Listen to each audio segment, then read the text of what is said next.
Hi Church.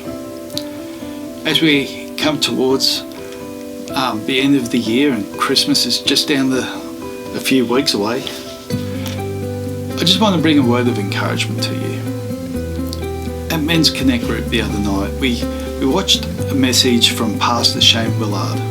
It was about the coming of the Messiah.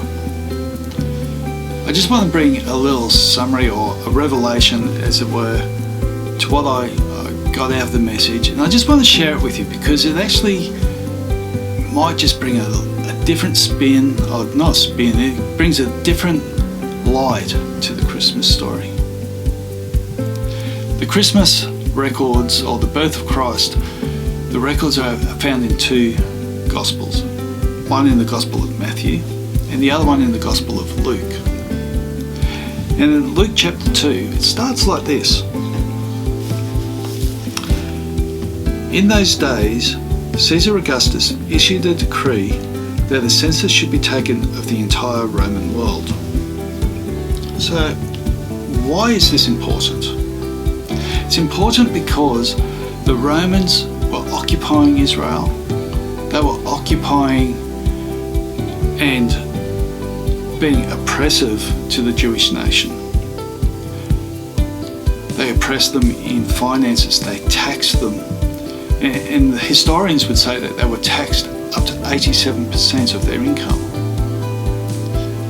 They oppressed them, they didn't let them worship God in the way that they would want to. The Roman Empire had its own cult. It was basically what happened was that Julius Caesar and all the Caesars that followed pretty much thought that they were God in flesh. Now, Caesar Augustus was the great nephew of Julius Caesar. He called himself the Son of God,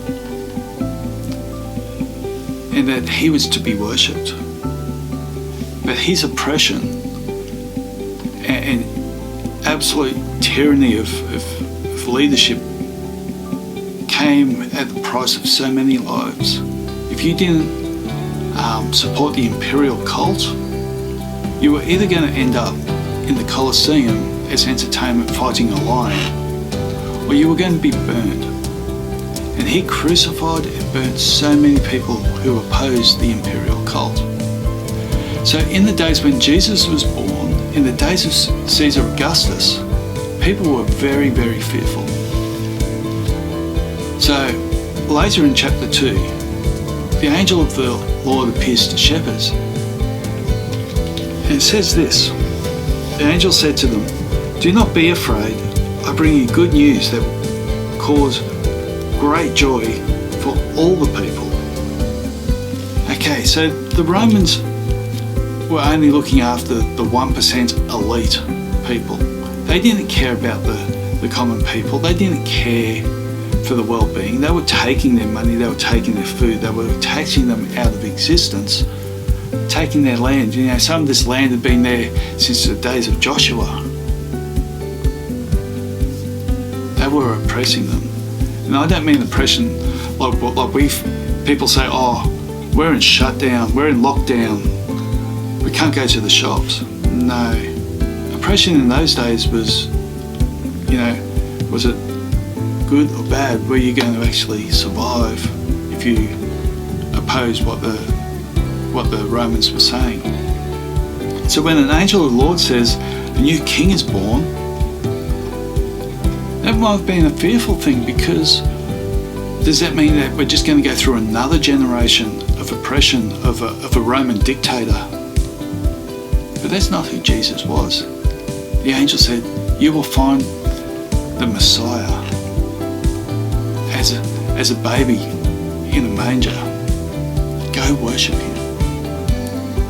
And Jesus doesn't come to oppress. He says in Revelation that he stands at the door and knocks. And if you open the door and welcome him in, he will come and sup with you. He will not force your way in. He is not an oppressor. He will not, he asks for your consent. That's not what the Romans were doing. So Jesus came as a new king, a new rule.